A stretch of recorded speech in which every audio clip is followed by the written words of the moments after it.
In the year 2010, Riot Games introduced the Winter Rift, a snowy, Christmas-themed version of the game, only to later remove it in 2018 and never bring it back ever again.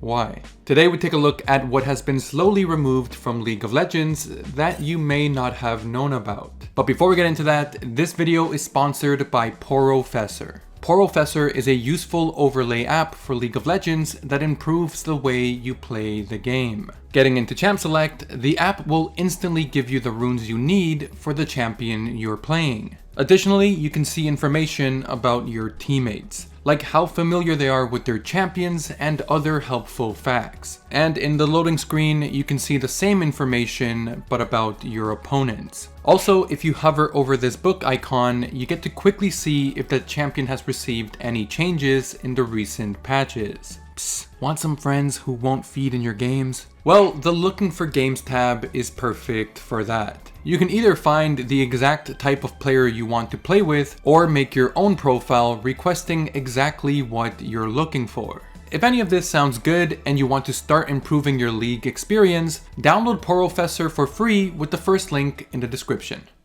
Getting started with number 5, Christmas. Although originating as a religious holiday, it's become one of the biggest commercial holidays in the world. And once upon a time, Riot used to celebrate Christmas within the game.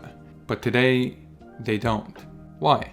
There is speculation that one of the reasons is because some players simply didn't like these changes. There are existing comments from players who thought the white snow on the map was actually too bright. Also, some abilities were hard to see with a white background, which is why the map wasn't enabled in ranked games. However, speculation aside, every year players ask for the return of this map, so Riot did address these requests with a post in 2020. Here they basically say they have no current plans to bring back the map. Additionally, they state that they can't just bring back the previous version, as now the map changes with each dragon, and there's these little sections at bot lane and top lane. But really, it probably comes down to the fact that it would simply require a lot of man hours to figure out, and they want those people working on something else instead. Furthermore, the real reason is probably just money. There's no profits to be made from giving you a free winter map. Players are already buying Christmas skins without it. If anything, I would bet that the Winter Rift returns one day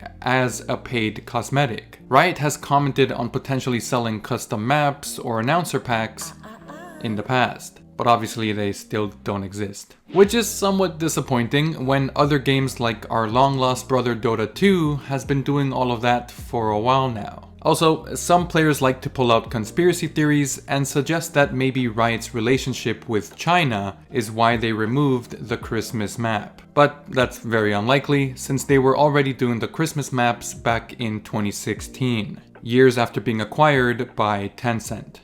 Anyway, conclusion, Riot hates Christmas.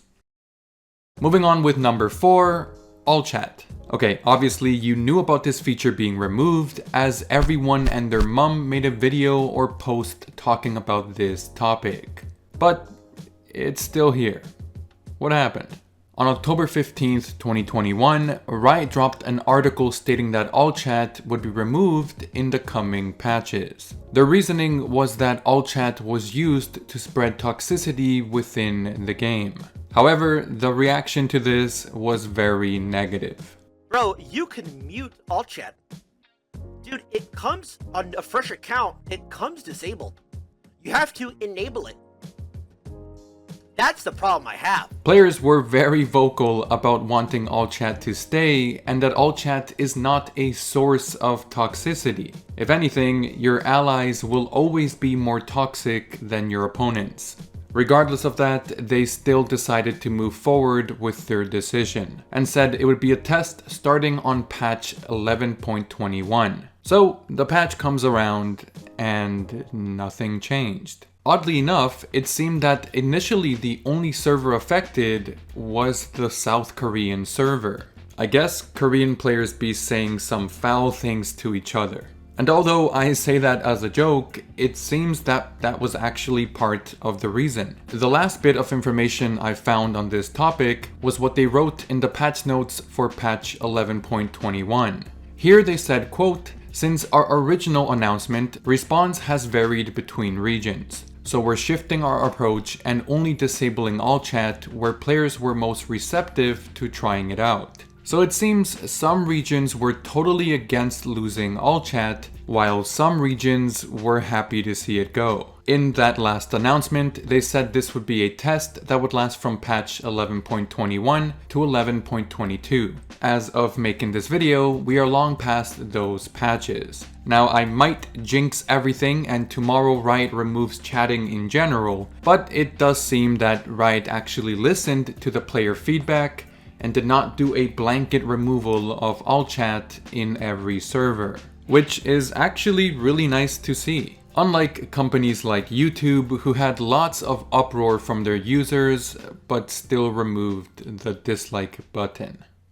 Pressing on, this game has existed for a while, so there's actually been a handful of significant changes over the years. With that being said, let's do a little rapid fire. Number 3, Subway gift cards. Back in the day, Riot accepted a variety of gift cards as a payment method for Riot points. They still actually do this to this day, but they're now more limited. Prior to 2019, you could actually have a gift card for a restaurant like Subway, and instead of spending its value on a $5 footlong sandwich, you could actually just buy yourself a new Teemo skin.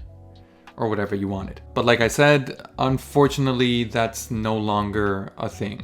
Next up, number 2.5, honoring your opponents. Pretty self-explanatory, you could give an honor to an enemy you enjoyed playing with. Additionally, players also had the option to gift skins to players straight from the post-game lobby. Fun fact, both of these features were technically never intentionally removed. They just were left out when Riot switched to the new client back in 2017. And then number 2, we'll end the rapid fire here with PvE game modes. Now, unless you've been playing the game since 2018, you would have never experienced one of these limited time game modes. The last of its kind was called Odyssey Extraction, a 5-player co-op mode where players fought through stages and different monsters until fighting a final boss. This game mode came with the release of the Odyssey skins and was pretty cool. A year prior, we had a similar event with the release of the Star Guardian skins, and again, it was pretty cool. However, Riot has since basically said that this kind of stuff won't be returning. Their reasoning was that players didn't have a long time engagement with these game modes. Which again, kind of a weird take since these game modes were linear. They were a lot of fun, but once you and your friends beat it in all of its different difficulties, that was kind of it. These limited time game modes added a breath of fresh air to the game, even if it was just for a few weeks. But you never know, maybe they'll bring them back someday. Finishing the video with number 1, runes. Runes are enchantments that add new abilities or buffs to your champion. Today, runes are pretty straightforward. But back in the day, runes felt like they required some sort of university degree to begin to understand. This is the runes page. You can access this page by clicking on the Runes tab on the bottom of your summoner profile. A lot of players look back at this old rune system with nostalgia, but it was honestly not very good. Due to runes needing to be purchased with what was blue essence at the time or real money, this rune system was a little too close to being a pay-to-win system. Not to mention that you didn't have access to all of the rune slots of the rune pages until you reached level 30. And extra pages had to also be purchased. This is actually still an issue to this day. I think Riot might have forgot to change that. Now back then, some runes were even exclusive to in-game events. They only did this from 2009 to 2011, but during some events you could purchase or obtain limited edition runes. Didn't play during the event? Well, you're out of luck.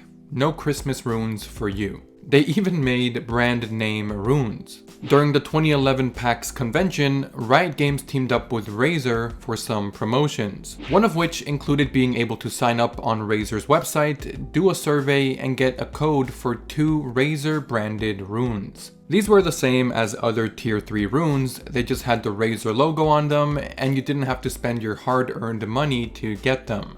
But like I said, this rune and mastery system was scrapped in 2017 and revamped into what we have today. You still have to buy extra pages, but you don't have to buy each and every individual rune for every champion you play. So in conclusion, a lot of what I mentioned in this video are things that players would like to return, but sometimes some removals are welcomed. Now wait a couple years for me to make another one of these videos so I can mention the removal of the Chemtech Dragon Soul, because there's no way that stays for much longer. I hope. But alright guys, subscribe. I'll see you again next week. Take care.